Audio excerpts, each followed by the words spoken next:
Bill Landis, Kings of the North. Caleb, you saw this Texas offense last year when you were at Alabama. What kind of challenges they present with the shifts and motions and all the movement you get from them? Their OC really does a great job of providing a lot of eye candy for the defense and all the shifts and motions. You have to make sure you're on the same page in order to play a really sound and complete game. And they've done a great job this year, and it's let them get to this point. Cameron T. Robinson, The Athletic.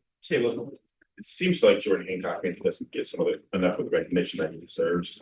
How many ways does he impact this defense and even impact what you can do, whether getting the box as well?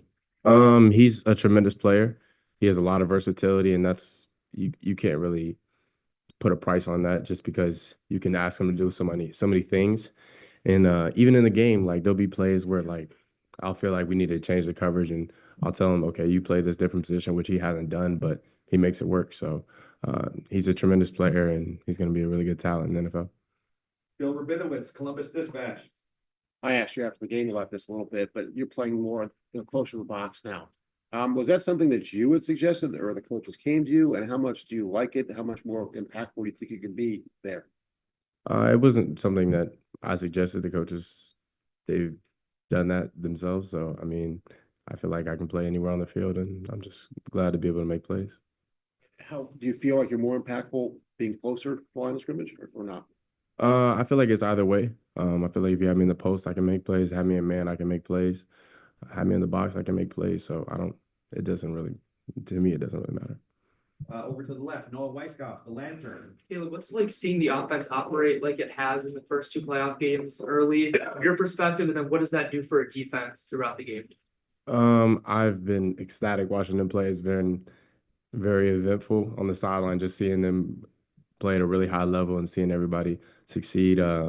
So, I mean, it's a great feeling. And then as a defense, it allows you to really know, like, okay, we got both sides of the ball working right now.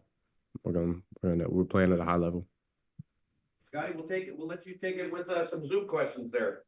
Thank you, Jerry. First question is going to come from Andy Anders. Andy, go ahead.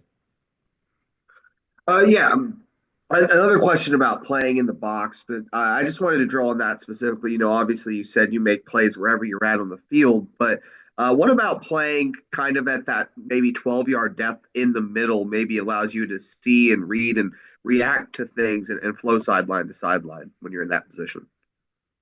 I mean, I feel like I'm comfortable at that position, and it allows me to be able to read the line and read the quarterback and able to get in the run game and play the pass. So I feel like that's a good spot for me, but I feel like I'm versatile enough to move around.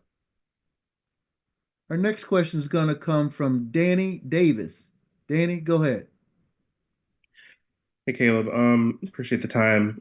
Since you guys are both Thorpe Award finalists, I'm wondering, do you have a relationship or know Jade at all? And what are your thoughts on his game? He's a tremendous player. He's played really well this year. Watching his film, he's made a lot of plays, and they do a really good job on their defense, but I don't know him personally. Thank you. Our next question is going to come from Donovan Bridgeforth. Donovan, go ahead.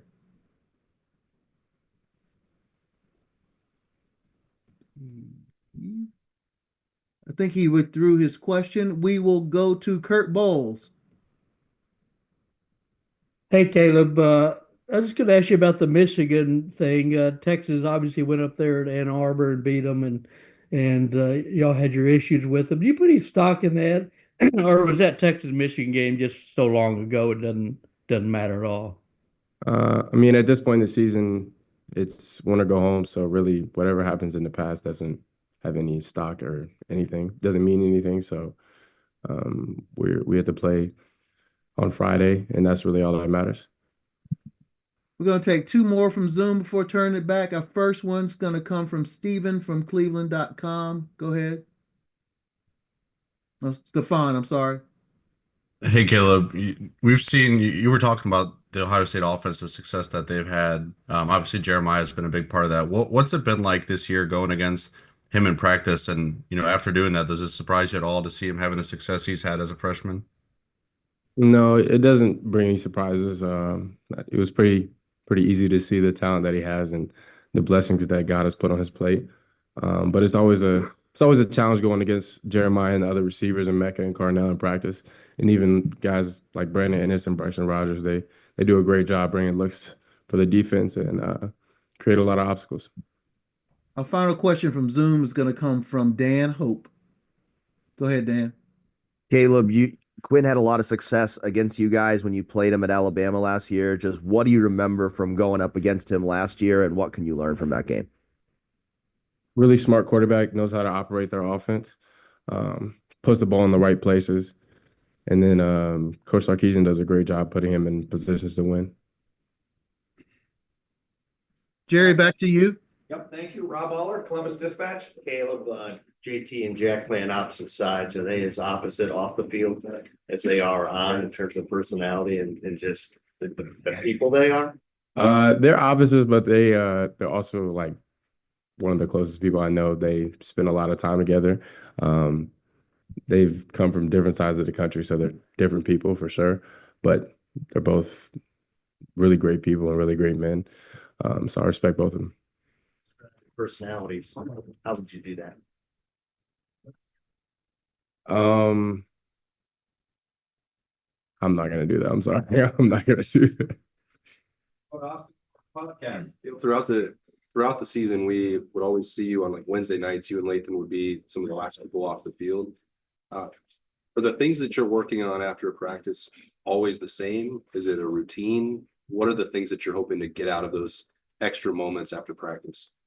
It's a routine, pretty much the keys that we need to go into the game with, and then also it changes week to week based on what our jobs are gonna put us into doing. So every week we go through the same things, and then we add certain things that we do for the week what the team that we play is gonna ask us to accomplish. Bill Rabinowitz, Columbus Dispatch. Yeah, I already got mine, Jerry. Oh, okay.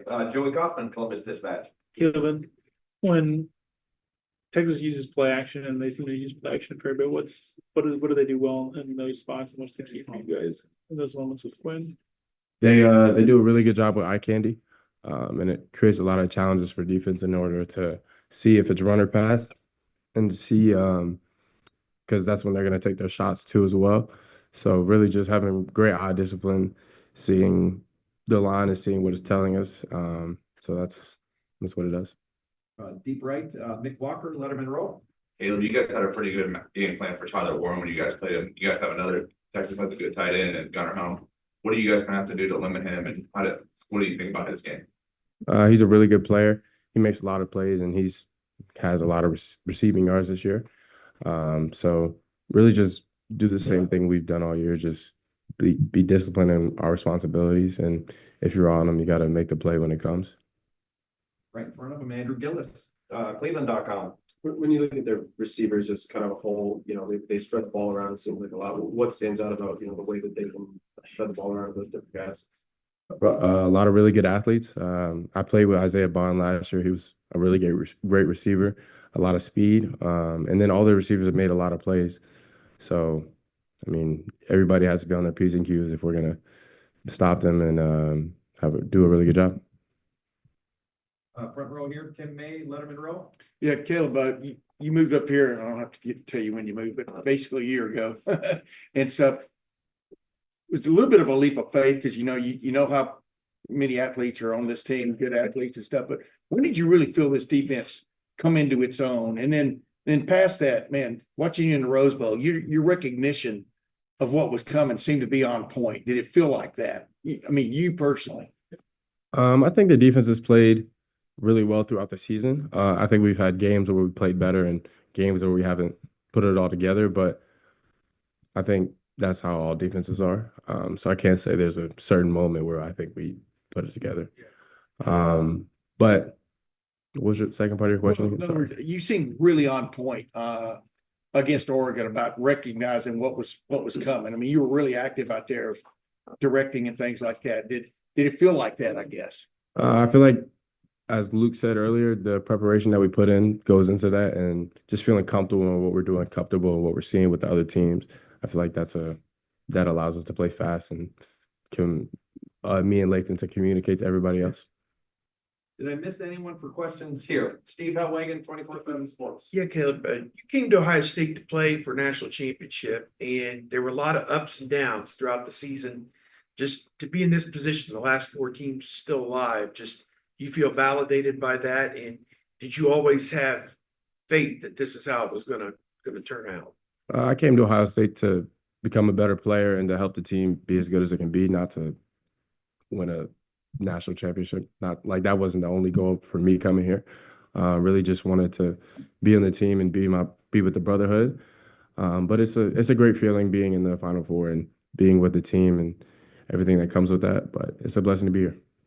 And one final question, Bill Rabinowitz, Columbus Dispatch. Yeah, I did want to follow up. When I talked to you after the game, you said when they scored their first and second touchdown, you were really hot on the sidelines. What was your message to the team? And you know, that's a good offense. They're going to score against most people. Why were you so hot? Really just because we didn't execute, which let them score. So we've done that a lot, which is something we can't do in these big games and these games where it's win or go home. So we got to make the plays when they come, and you got to have competitive excellence, as Coach Day says, make the play where your number's called.